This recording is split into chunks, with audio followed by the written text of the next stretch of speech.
ఉద్దేశంతోని సదుద్దేశంతో మాట్లాడినా గానీ దానికి తగ్గట్టు కూడా ఆయన ప్రయత్నాలు చేయాల్సిన అవసరం ఉన్నది. ప్రభుత్వ పరంగా కూడా ఆ కొన్ని కార్యక్రమాలు చేస్తే దీనికి ఇవన్నిటికి కూడా ప్రజలు కూడా ఆనందంగా ఉంటారు. ముఖ్యంగా ఈ ఎఫెక్ట్ అనేది మధ్య తరగతి వాళ్ళ మీద ఎఫెక్ట్ అంటే చాలా సమస్యగా ఉంటది.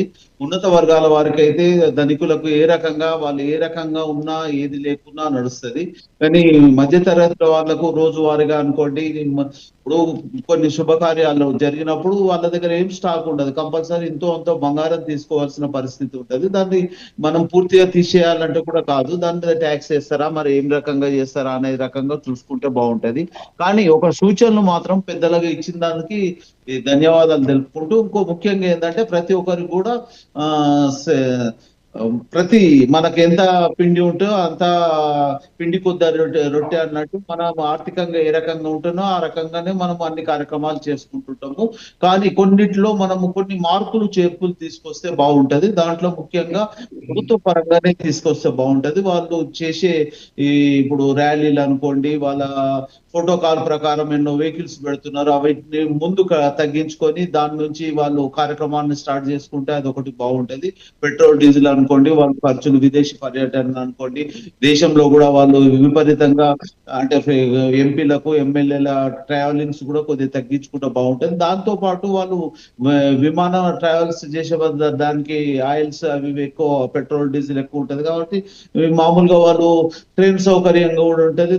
ట్రైన్ ద్వారా లేకుంటే రోడ్డు ద్వారా పోతే బాగుంటది. దాంట్లో కూడా వాళ్ళ ఫోటో కాల్ కు ఉపయోగించే దానికంటే తక్కువ ఉపయోగించుకుంటే బాగుంటది. అదొకటి. అదే రకంగా సెకండ్ గా ఇప్పుడు ఈవీ అంటున్నారు. ఈవీ అంటే దానికి అంటే ఎలక్ట్రానిక్ అనుకోండి, తర్వాత దానికి సోలార్ అనుకోండి, దానికి సంబంధించి మనం ఇప్పటికీ మనము అంత ప్రొడక్షన్స్ లేవు. దాని మీద సబ్సిడీలు కూడా ఉండాలి. ఎందుకంటే కొత్తగా మనం ఏదైనా మార్పు తీసుకురావాలని అనుకుంటే ప్రతి దాని గురించి మనం తెలుసుకోవాలి. ఇప్పుడు ఏమైతుందంటే ఈవీ గురించి, సోలార్ల గురించి కొద్దిగా భయం ఉంటుంది. దాంట్లో సబ్సిడీలు 90% లేకుంటే ఎక్కువ పర్సంటేజ్ ఇచ్చి మధ్య తరగతి వాళ్ళకి ఇప్పుడు వ్యవసాయ రంగానికైనా సరే, మామూలుగా గృహ అవసరాలకైనా సరే, ఇండస్ట్రీ పరంగా అయినా సరే, ఏ రకంగా అయినా దానికి సబ్సిడీలు ఇవ్వాలి. ఎక్కువ సబ్సిడీలు ఇస్తే అది బెనిఫిట్ అవుతుంది. దాన్ని కూడా మనము సేవ్ చేసుకునే రకంగా ఉంటది. అదే రకంగా మనకి ఇప్పుడు ఏమైతుందంటే ఈ ఉన్నత వర్గాల వారికి ఇప్పుడు 16 లక్షల కోట్ల రూపాయలు మాఫీ చేయడం జరిగింది. ఏది మన బీజేపీ ప్రభుత్వం. ఆ 16 లక్షల కోట్లు మధ్య తరగతి వాళ్లకు, రైతులకు, ఇంకా వేరేకి సంబంధించిన వాళ్ళ రుణాలను మాఫీ చేస్తే బాగుంటది. వాళ్ళు ఉన్నత వర్గాల వరకు మాఫీ చేసి వాళ్ళకే లాభం చేసినట్టు ఉన్నది. వాళ్ళకి ఎట్లున్నా నడుస్తుంది. కానీ మధ్య తరగతి వాళ్ళకు, తక్కువ ఉన్న వాళ్ళకు మాఫీ రకంగా చేస్తే బాగుంటది. దాంట్లో సబ్సిడీలు ఇస్తారా, లేకుంటే లోన్స్ ఇస్తారా?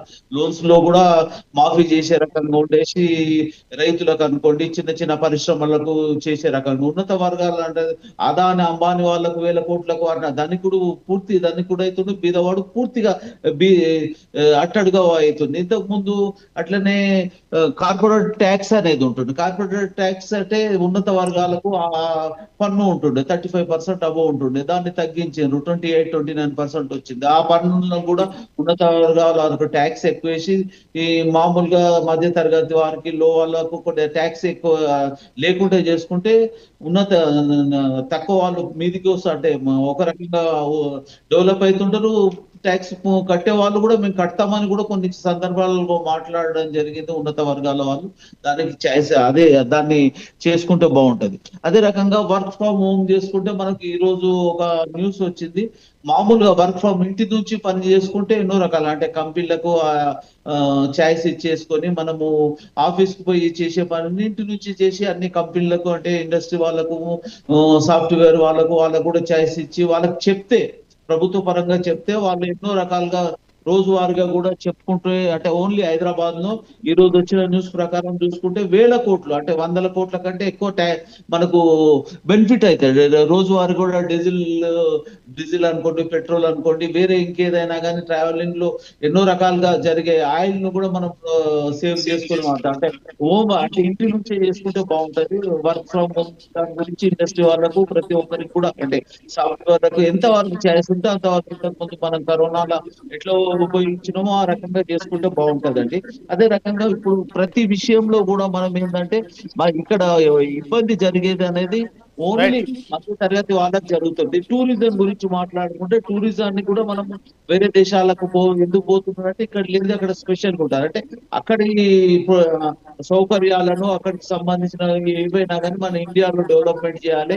అది మన దేవాలయానికి సంబంధించిన రైట్. అనుకోండి, రైట్. ప్రకృతికి సంబంధించి అనుకోండి, ఈ తర్వాత సముద్ర తీరంలో అనుకోండి, నదీ తీరాలలో అనుకోండి, ఎక్కడైనా గాని టూరిజాన్ని మంచిగా చేసుకుంటే బావుంటది. ఇవన్నీ కూడా మనము ఇండియా మనకు అంటే ధనాన్ని అంటే మనం సేవ్ చేసుకుంటే బాగుంటది. వేరే దేశాల నుంచి మనకు దిగుమతి చేసుకుంటే దాంట్లో ఇబ్బంది, ఎగుమతి దిగుమతిలో ట్యాక్సీలను కూడా తగ్గించుకోవాలంటే లోకల్ ప్రొడక్షన్స్ రైట్ అండి. కావాల్సిన ఓకే. ఓకే. పరిశ్రమ